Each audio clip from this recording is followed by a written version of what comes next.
The autumn wind carried the scent of pine and damp earth through the modest village of Hollow Creek, a settlement so far removed from the grandeur of the royal territories that most wolves forgot it existed. That anonymity was precisely why Elara Thorne had chosen it 5 years ago, when her world shattered and she fled with nothing but the clothes on her back and a secret growing in her womb. She moved through the marketplace with practiced caution, her hood drawn low over chestnut hair that once caught moonlight in the grand halls of the Silvercrest Kingdom. Now she was simply Elara, a seamstress, a widow by her own false account, and a mother to a boy whose golden eyes she prayed no one would notice too carefully. "Mama, look!" 4-year-old Kieran tugged at her sleeve, pointing toward a vendor selling carved wooden wolves. His small face lit with wonder, and Elara's heart clenched. Every day he looked more like his father. The sharp line of his jaw, the way his eyes sparked with intelligence beyond his years, the commanding presence that made other children instinctively follow him during play. "Not today, little wolf," she whispered, using the endearment that felt both precious and dangerous. She pressed a kiss to his dark hair and guided him toward home, always watching, always listening for the sound of royal scouts or the distinctive howl of the king's guard. The cottage sat at the forest's edge, small but sturdy, with herbs hanging from the rafters and Kieran's drawings covering one wall. It was a life built on lies, but it was theirs. Safe. Hidden. That night, after tucking Kieran into bed and listening to his sleepy questions about why wolves howled at the moon, Elara stood at her window and stared into the darkness. The bond she'd severed 5 years ago still ached like a phantom limb, a constant reminder of the mate she'd abandoned, the alpha king who never knew she carried his heir. She'd been an omega in his court, invisible among the glittering wolves who vied for his attention. Their bond had snapped into place during the Harvest Moon Festival, fierce and undeniable, and for 3 months she'd known a happiness so complete it terrified her. Castor Silvercrest, the most powerful alpha in 4 kingdoms, had chosen her, claimed her, promised her forever, until his first advisor, the cunning Delta Marcus, had whispered poison in the right ears, until the court ladies had made her life a nightmare of sabotage and cruelty, until she'd overheard Castor's own Beta questioning whether an Omega of no lineage could truly be worthy of bearing the next king. The final blow had come when she'd found the arranged marriage contract on Castor's desk, a political alliance with the Southern Territories, signed and sealed. She hadn't stayed to hear his explanation. She'd run, blocking the bond with every ounce of willpower she possessed, severing the connection before he could track her. And then she discovered Kieran. A knock at the door shattered her reverie. Elara's wolf surged forward, defensive and alert. No one visited after dark. Her hand found the silver knife she kept hidden in her apron as she approached the door. "Who's there?" "A traveler seeking shelter for the night, miss. My horse threw a shoe on the northern road." The voice was unfamiliar, but something about it made her wolf whimper. She cracked the door open, keeping the chain latched. The man on her doorstep wore a traveler's cloak, but his bearing screamed warrior. Dark hair fell to his shoulders, and when he met her eyes, she saw the unmistakable amber of a royal wolf. "The inn is 2 miles south," she said, moving to close the door. His hand caught it, gentle but immovable. "Please, I mean no harm. I'm simply a soldier returning home." His nostrils flared, and Elara realized with horror that he was scenting her, reading the fear and recognition she couldn't quite hide. "There's nothing for you here." "Mama?" Kieran's voice drifted from the bedroom, sleepy and confused. "Who's at the door?" The stranger's head snapped toward the sound, his entire body going rigid. His eyes widened, and Elara knew with terrible certainty, that he recognized something in her son's voice, in his scent carried on the air. "You need to leave," she said, her voice shaking. "Now." But the stranger was staring past her, at Kieran, who'd appeared in the hallway, rubbing his eyes. The boy's golden gaze locked with the stranger's amber one, and for a heartbeat, the world held its breath. "By the moon goddess," the stranger whispered, "those eyes, that scent." His gaze snapped back to Elara, and she saw the moment recognition blaze through him.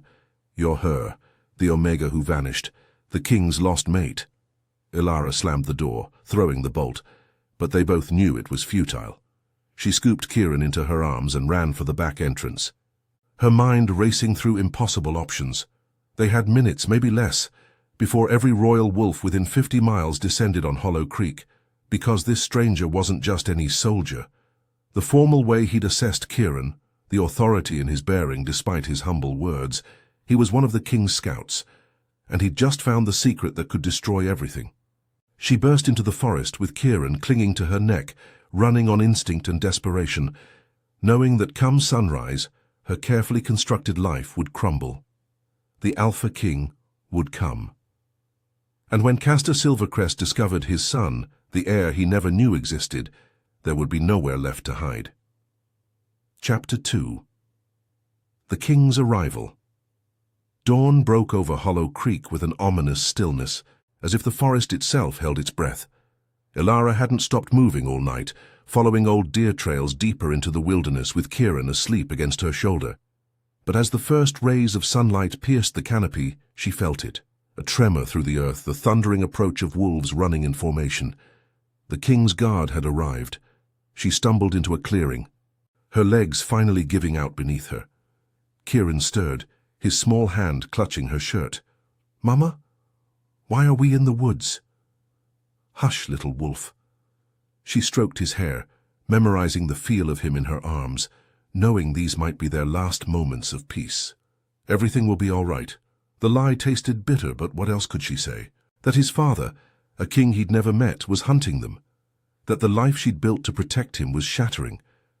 The howl that split the morning air was unmistakable. Deep, commanding, resonating with ancient power. An alpha's summons, and not just any alpha. Castor. Her wolf whimpered, the severed bond suddenly screaming with proximity. 5 years of distance dissolved in an instant, and she felt him like lightning through her veins, his fury, his confusion, his desperate need. They emerged from the tree line like figures from legend, 12 royal guards in formation, their silver armor catching the light, led by a massive charcoal wolf whose presence made the very air shimmer with dominance. Even in wolf form, Ilara would have known him anywhere. The charcoal wolf shifted, and Castor Silvercrest rose to his full height, 6.5 feet of lethal grace and barely contained rage. 5 years had added silver to his temples and new scars to his warrior's frame, but those ice-blue eyes were exactly as she remembered. They found her across the clearing and the world tilted. Ilara, her name was a growl, a prayer, an accusation. He took 3 steps forward, and his guards fanned out, surrounding them with military precision. 5 years.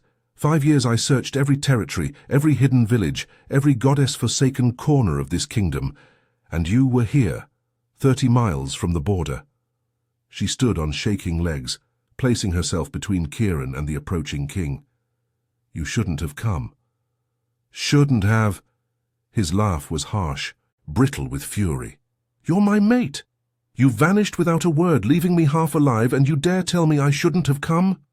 I'm not your mate anymore. I severed the bond. You can't sever what the moon goddess herself forged. His power rolled across the clearing, making his guards shift nervously. But then his gaze moved past her, landing on the small figure half hidden behind her skirts, and every ounce of color drained from his face. Kieran stepped forward, his child's curiosity overcoming fear. Those golden eyes, so like Castor's own, studied the king with unnerving intensity. Are you the alpha my mama runs from in her dreams? The clearing fell into absolute silence. Castor's knees nearly buckled. He stared at the boy as if seeing a ghost, his warrior's composure crumbling. What? How old is he? 4.5, Ilara whispered. 4.5. Castor's voice cracked. His eyes tracked every detail of Kieran's face. The strong jaw, the proud bearing, the golden eyes that marked royal bloodline. Moon goddess above, he's mine. You've kept my son from me for 4.5 years. The devastation in his voice nearly broke her. Castor, don't! He held up a hand, his entire body trembling. Don't speak. Not yet. He dropped to one knee, bringing himself to Kieran's level, his movements slow and deliberate despite the storm raging in his eyes. What's your name, little one? Kieran Thorne. The boy tilted his head. Are you really a king? I am, Castor's voice gentled, though tears gleamed in his eyes. And you're a prince, my son. Did you know that? Kieran glanced back at Ilara, confused. Mama said my papa was a warrior who died before I was born. Something shattered in Castor's expression. He looked up at Ilara, and she'd never seen such raw pain in another being's eyes. How could you? How could you let him think I was dead, that I didn't want him? You were going to marry someone else. The words tore from her throat. I saw the contract, Castor, the Southern Princess, a political alliance. You were going to reject me the moment it was convenient. He rose slowly, dangerously. That contract was drafted by my council before I met you, before the bond. I was going to burn it at the next summit and declare you my queen, but you didn't stay long enough to ask, you just ran. The truth hit her like a physical blow. No, Marcus said, Marcus, Castor's eyes flashed. My former first advisor, who I exiled 2 years ago for embezzlement and conspiracy. That Marcus. Ilara's world tilted. Everything she'd believed, every reason she'd convinced herself, justified abandoning her mate. Lies built on manipulation. I want to know my father. Kieran's small voice cut through the tension. He'd moved closer to Castor, studying him with a child's brutal honesty. Mama cries sometimes when she thinks I'm asleep. She says a wolf is only half without their pack. He looked between them. Are you our pack? Castor's composure finally broke. He reached out slowly, giving Kieran time to pull away, and when the boy didn't, he pulled his son into his arms. His shoulders shook with silent sobs as he held the child he'd never known existed, and Ilara watched the mighty Alpha King crumble under the weight of lost years. Yes, little wolf, Castor finally managed. I'm your pack. I'm your father. And I swear by the moon goddess, no one will ever separate us again. His eyes met Ilara's over Kieran's head, and she saw the promise there, not a threat, but something far more terrifying. Hope, determination, the unbreakable will of an alpha who just found what he'd been missing. We're going home, he said quietly. All of us, together. Chapter 3. Return to Silvercrest. The journey to Silvercrest Kingdom took 2 days, and Ilara spent every moment battling between relief and terror. Castor had been gentle, surprisingly so, giving her space while keeping Kieran close, answering the boy's endless questions with patience that revealed glimpses of the mate she'd fallen for 5 years ago. But she felt the barely contained fury beneath his controlled exterior. The set of his jaw when Kieran asked why Mama looked so scared, the white-knuckled grip on his reins when his beta quietly reported that the court was in chaos over news of a secret heir. The way his eyes tracked her every movement, as if afraid she might vanish again.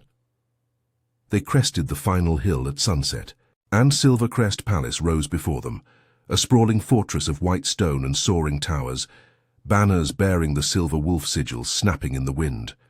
It was exactly as beautiful and intimidating as Ilara remembered. It's like a castle from my storybooks, Kieran breathed, his golden eyes wide. It's your home, Castor said softly. It's always been your home. We just didn't know you were missing. The castle courtyard erupted as they entered. Wolves of every rank gathered, their shock palpable as Castor dismounted and lifted Kieran down, presenting the boy to his people with unmistakable pride. This is my son, Castor's voice rang with alpha command. Prince Kieran Silvercrest, heir to this kingdom. He and his mother will be treated with the respect and protection due to the royal family. Anyone who questions this will answer to me personally. The gathered wolves dropped to one knee in a wave of submission, but Ilara felt the undercurrent of whispers. The Omega who ran.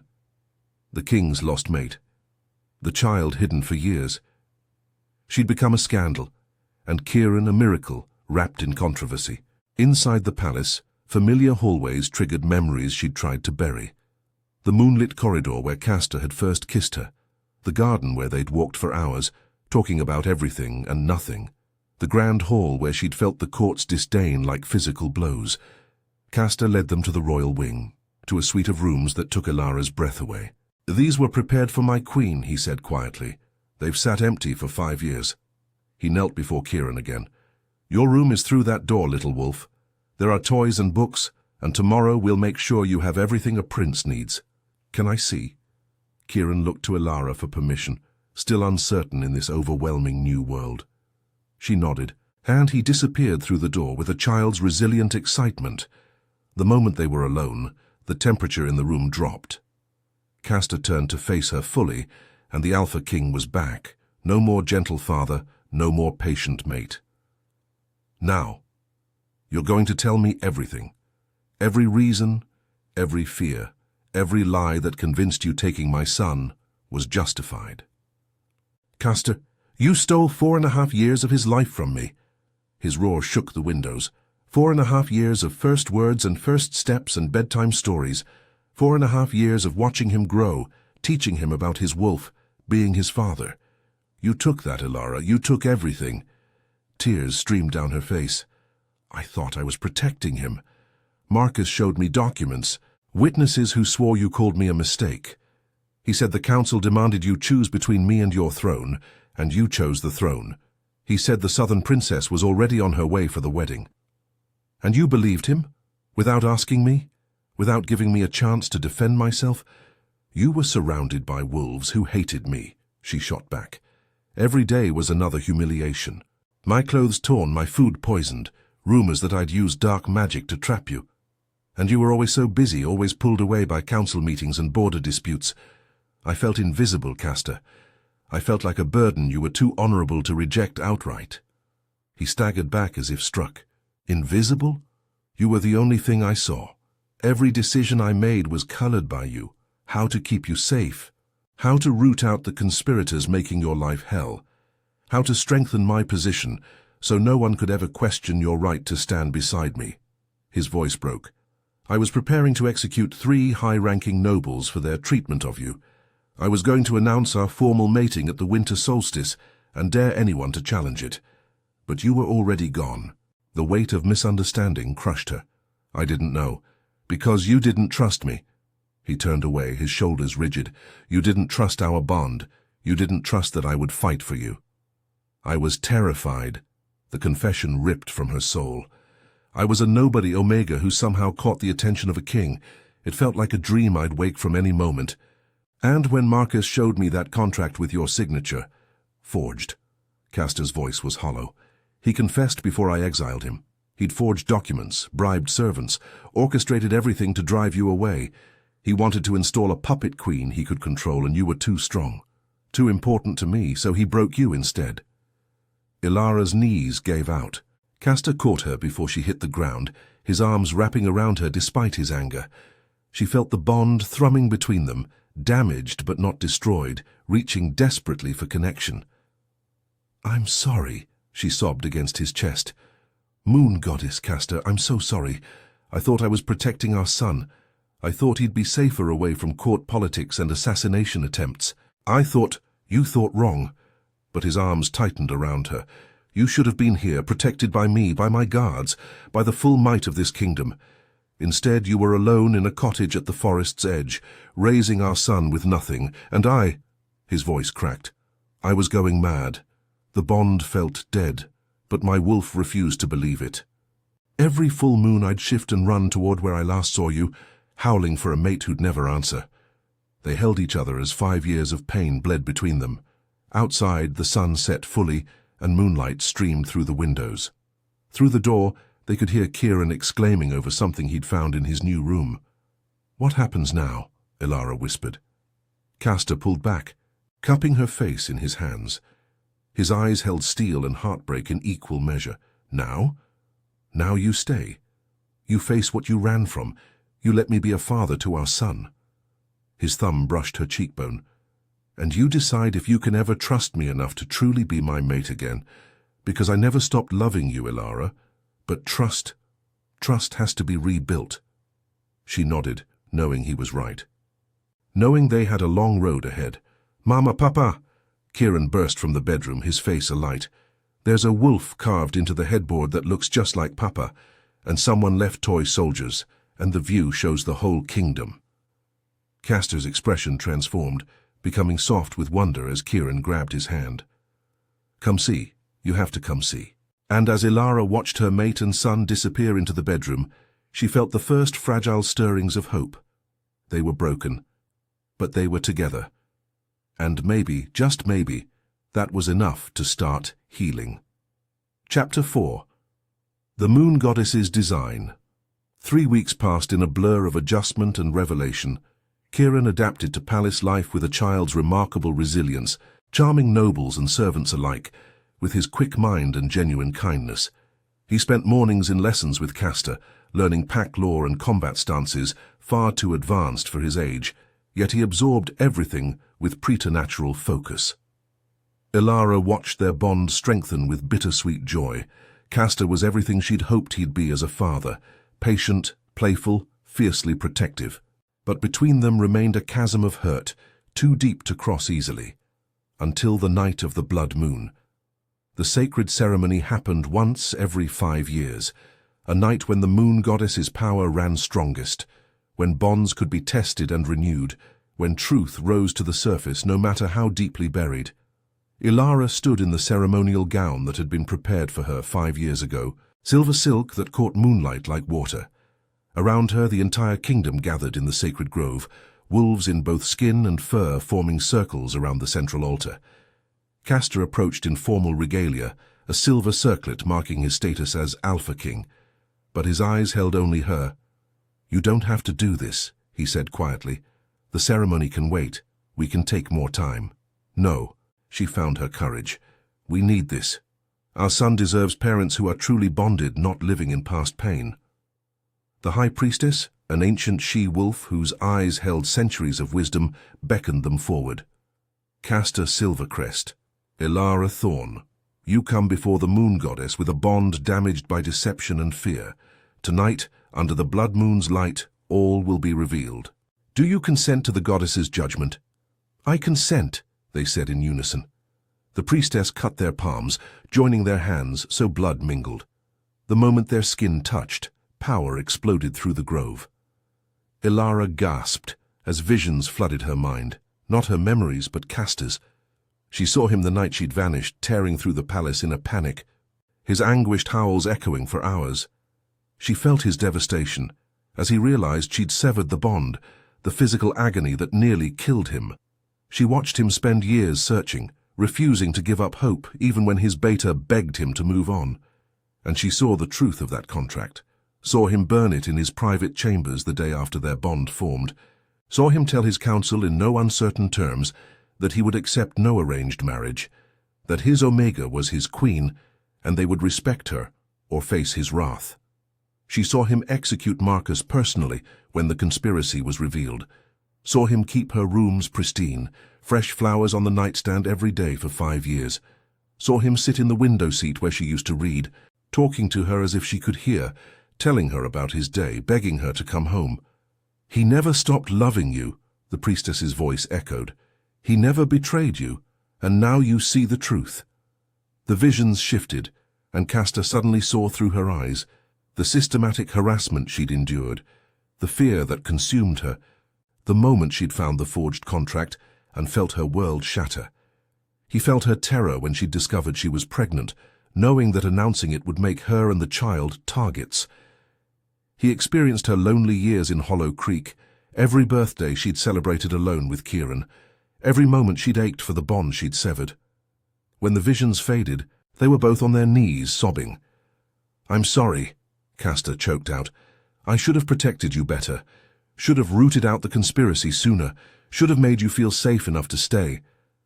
"I should have trusted you," Ilara whispered, "should have fought beside you instead of running, should have given you the chance to be a father from the beginning." The priestess raised her staff, and moonlight concentrated into a beam that bathed them both. The moon goddess sees 2 souls wounded by forces beyond their control. She sees love that survived abandonment and pain.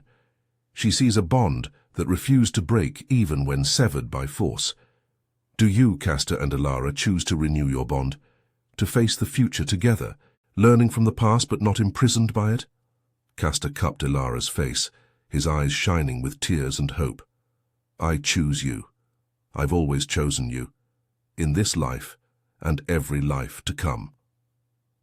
Ilara's wolf surged forward, recognizing its mate, yearning for the connection they'd denied themselves. I choose you, I choose trust, I choose us. Their lips met, and the bond snapped back into place with such force that wolves throughout the grove felt it, a shockwave of pure mate energy, amplified by the blood moon's power. It was different than before, deeper and stronger for being tested and renewed. When they pulled apart, Ilara felt complete for the first time in 5 years. The constant ache was gone, replaced by warmth and rightness and belonging. A small voice cut through the sacred atmosphere. Does this mean we're a real family now? Kieran stood at the circle's edge, held by Castor's beta, his golden eyes reflecting moonlight. Castor opened his arms, and the boy ran forward, crashing into both his parents with a child's joyful abandon. Yes, little wolf, Castor said, holding his mate and son close. We're a real family, forever. The gathered wolves erupted in howls of celebration, the sound rising to the blood moon overhead. The Alpha King had found his queen, the lost prince had come home, and the moon goddess's design, though tested by hardship and deception, had proven unbreakable. As silver light bathed the reunited family, Ilara felt peace settle over her soul. There would be challenges ahead, rebuilding trust fully, integrating into court life, teaching Kieran about his heritage, but they would face it together, as mates, as parents, as a pack. She looked up at Castor and saw her future reflected in his eyes, not the uncertain dream of 5 years ago, but something real and earned and infinitely precious. Take us home, she whispered, and surrounded by their kingdom, beneath the moon goddess's blessing, they began their true beginning.